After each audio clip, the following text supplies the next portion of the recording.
Am I the a-hole for telling my fiancé that I don't want to take care of her kids? I have been with my fiancée Tina for 9 years now. We are both 34. She has 2 sons with her ex from high school. One is 14 and the other is 12. Both are good kids. I've always been there for them with 0 issues. Tina has always provided for the kids financially and hardly asked me for anything. We always covered the bills 50-50, and I always covered her kids financially when she couldn't, which wasn't often, with no problem. Likewise, if I was ever short on money, she would send me far more than I actually needed and refuse to let me pay her back. Money was never an issue. The issue is time. Well, she just gave birth to my baby 8 months ago. A perfect baby girl who is the absolute apple of my eye. I didn't know I could love this much. The problem is that it's grown increasingly obvious that I just want to spend time with my daughter. I'm barely home as it is. I work 6 days a week. Tina works from home. When I'm home, I literally just want to hang out with my daughter because I'm barely able to. I go to work at 5 a.m. and don't get home until 4:30 to 5 p.m. I only get about 4 hours to hang out a day. I want to scoop my daughter up and just hang out with her. That's it. That's all I want. I'm already missing so much. But Tina's 2 sons, every single day, are asking me as soon as I get home to hang out with them, to go play pass with them, to go to the park with them, to go swimming or fishing or whatever else. And I keep getting irritated because dividing my time and not spending that time with my daughter is physically painful. Well, Tina asked me last night what was going on because she said she can no longer ignore the fact that I'm acting like I hate her sons. I told her that I don't hate them at all. I actually love them a great deal. But I can't ignore the fact that I truly have 0 desire to divide my time between them and our daughter, considering our daughter is growing like a weed and I'm already missing everything. She looked extremely hurt and said that her sons keep asking why I don't like them anymore, and she asked that I talk to them. I told her that I would eventually talk to them, but right now it would be nice if she could just explain to them that I'm trying to be a dad. She said, "Yeah, well, you seem to be forgetting that you played dad for 9 years before you had a baby, and now you're pushing them away like last week's garbage." She was getting snippy with me and visibly irritated at this point, so I just snapped and said, "I don't want to freaking take care of your kids right now." She started crying and walked away. I tried apologizing later and she wouldn't speak to me. I tried hugging her and she asked me not to touch her. She slept in the nursery. I went to work this morning. I just got home and they are gone. Most of their stuff is gone. There's a note on the table that says, "I will not jeopardize my older kids' mental health for the sake of your feelings. I will bring our daughter by to see you once a day and give you time with her, and then leave again. We can work out a custody agreement later on when she's no longer breastfed. I wish you the best." I'm gutted. I called my buddy just to vent and cry or whatever. And he said, "Well, isn't this what you wanted? Now you get time with your kid without distractions from kids that aren't yours."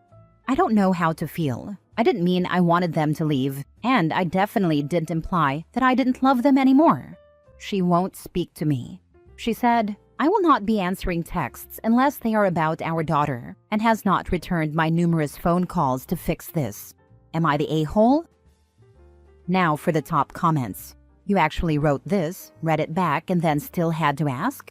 You're the a-hole. If you really don't see what's wrong with what you did here, I highly recommend some professional help. He even doubled down on a reply. Facepalm. You're the a-hole. Finally, a parent in this sub that will put their children over their terrible, selfish partner. You are getting exactly what you deserve. Now, absolute best case scenario is that when your daughter gets a little older, you'll still have to work so you'll get those evening hours with just her. 50% of the time. The other you don't get to see her at all. And that's if you get 50-50, which based on your behavior, you won't. I'm not being selfish. I literally just want to spend time with my kid, and everyone is demanding my attention. Welcome to the real world. We have to make balanced choices and don't get everything we want. You set yourself up as a father figure for those boys. It is cruel to them to suddenly stop because something better came along. Now that your own infant is here, you are ignoring them as though the boys are meaningless to you. Tina did exactly the right thing to protect the boys from you. Stop doubting and start apologizing. I have been. I've sent over 30 texts at least, called her 16 times. I've called her mom and sisters even.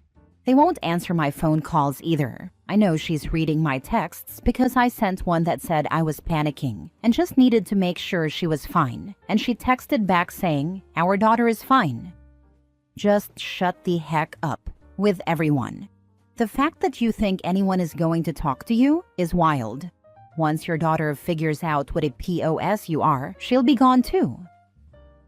Next story. Am I the a-hole for ending my marriage because I couldn't handle the reality of marriage to a widow with kids? I, 32 male, got married almost 3 years ago. Right now, I'm going through a divorce from my wife, 31 female. My wife was a very young widow with 2 kids when I met her. We dated for almost 2 years before getting engaged, and we were engaged for 5 months before we got married. My wife's kids are 12 and 13 as I'm writing this, and I walked away a little over 6 months ago now. My wife's late husband died suddenly about a year and a half before we met. Looking back, I can see how fast it could all be for the kids. I can see why maybe it was too fast. But I've known people who remarried even faster and were happy in their second marriages, and the kids did fine. So I was running on the belief that this would be the same for us. During the dating period, things went well. I got along well with my wife's kids. They accepted me being around, and we were building a solid relationship. My wife and I enjoyed our time together during that period, and I felt like she was truly committed to me. Even when we began living together, it was good. Only after the wedding did the kids withdraw from me. They were no longer okay with me driving them around. They would reject my offers to help with homework or take them someplace, and would instead say they wanted their mom to do it. Anytime we talked, they would share less about their day with me. If I asked them if they were okay, I got a shrug or a yeah. Before the wedding, they didn't mind saying the good and the bad. They also looked at photos of their dad more, and I noticed some of his stuff appearing around the living area of the house more. My wife's parents commented that the kids hadn't really looked at the photos so frequently or scattered their dad's things around the house like that since he'd been newly gone, for the first 6 months to be more accurate. I never minded having the photos out or even their dad's stuff. When we started living together and moved into the house, I explained they could have photos and his things around the place. They chose to keep them in their rooms at the time, and I could be a little sensitive to what was happening. Maybe I was just never cut out for it, but at times, I felt like they were trying to mark the house as their dad's house. One time I really felt this was when their dad's mug suddenly appeared at the spot at the table I would sit at every time. I'd been sitting there for months, and suddenly his mug was there and it remained there. And whenever we would eat together, they would stare at me to see if I'd sit there or somewhere else. I talked to my wife about it, and she told me I did the right thing by taking another seat. They also started putting photos of when their dad was alive in more prominent positions and would hide ones that included me behind them. I asked one day if they had moved the photos, and they said yeah, that they wanted the photos of their family to be seen.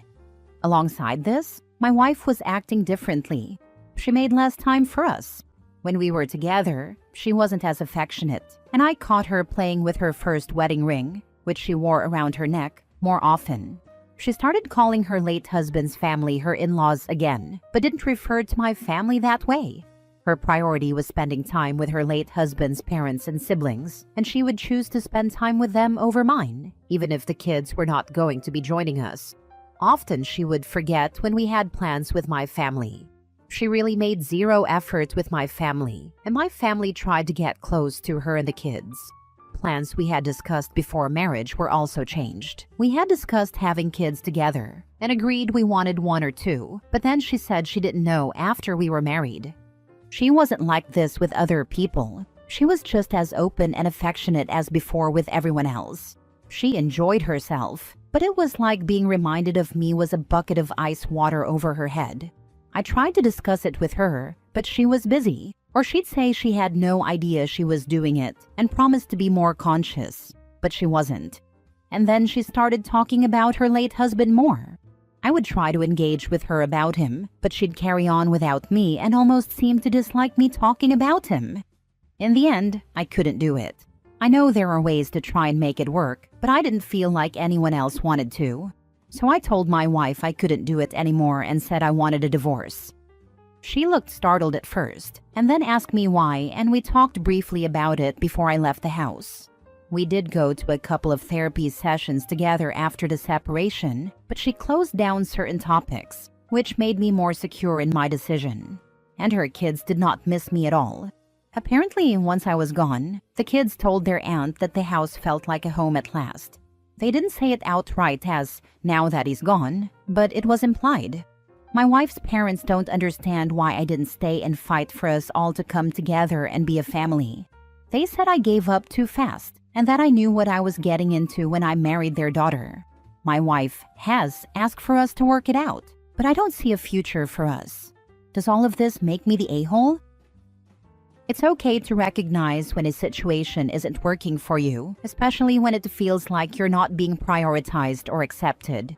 If you've given it your best shot and still feel unhappy and unsupported, leaving isn't selfish. It's protecting your own well-being. Thank you. I feel like there are other things I could have done, but each and every one felt like it was just prolonging something that will never work. At least not for us, and not right now.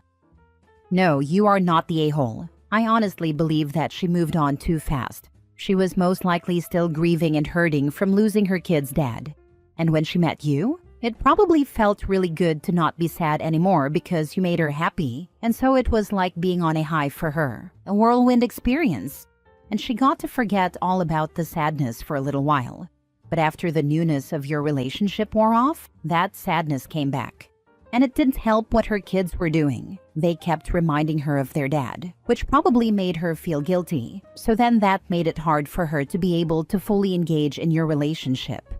I feel she needs more time to grieve her first marriage before she's ready to move on with somebody else.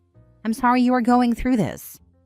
I can see that being very possible. Maybe she got caught up in everything, and once it was a done deal, it brought her grief back.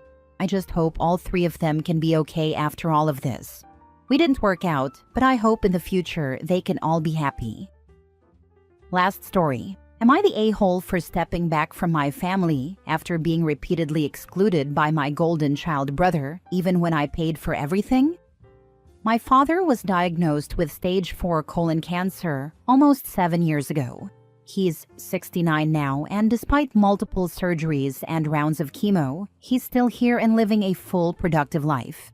My wife and I suggested hosting a Thanksgiving-style celebration with extended family to honor his journey and give thanks. Once my siblings got involved, things went sideways. I'm the eldest of 4, 39 male. Then there are my brothers, 36 male and 33 male, and our sister, 30 female. My second-born brother Ryan and I have had a lifelong rivalry. We've never gotten along, not as children, not now. He was always our father's favorite, while I was made to feel like the proverbial stepchild. I could never understand it. While we all got the best education money could buy, our home life was chaotic and abusive. I left home after high school to get away from the dysfunction and abuse. My siblings all stayed, endured what I couldn't, and got their degrees in university. I remained the uneducated black sheep of the family. Anyway, when I left, Ryan stepped into the role of man of the house during our parents' brief separation. He's held an unspoken authority over the family dynamic ever since. I've never wished him harm, but I wouldn't be surprised if he's prayed for me to be hit by a bus. No one in my family ever calls him out. It's like everyone tiptoes around him. Back to the celebration. Once we got buy-in from the siblings, Ryan bulldozed the planning. He insisted on dates that would make it impossible for my kids to attend because of school. My wife and I live across the country. Everyone else is local, so we needed coordination. Ryan refused to consider alternative dates, saying he didn't want to risk our father having a health setback. This man was diagnosed 7 years ago and is doing well. That's the whole reason we're celebrating. When my concerns were brushed aside by everyone else, who either ignored me or seemed too afraid to challenge Ryan, I left the WhatsApp group I had created to help plan the function. I told them I'd step aside but was available to assist if needed. No one contacted me except to collect money. I pledged 10,000, same as Ryan, and my other two siblings each volunteered 5,000. The day came. Since my wife and I weren't involved in planning, we arrived as guests.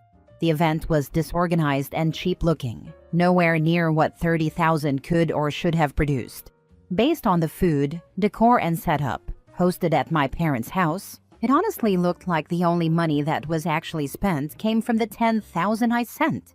The rest? Who knows? There were half-hearted decorations, lackluster catering, barely enough for the people there, and a visible absence of my children. People noticed.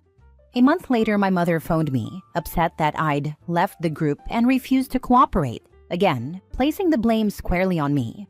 I tried explaining, but she wouldn't hear it. It felt like she was looking for a scapegoat for how mediocre the event turned out to be. To protect our peace, my wife and I have stopped jumping through hoops to attend family events. If something's during school term, we don't rearrange our lives anymore. We show up when we can, without the kids, and still get labeled uncooperative. And this wasn't even the first time. 2 years prior, my mother told me she was gifting the family a vacation through her timeshare. She said she'd asked Ryan to call me and coordinate dates with me. That call never came. A few days later, she phoned me, furious that I hadn't made plans. I told her I'd never heard from Ryan. She wasn't hearing it.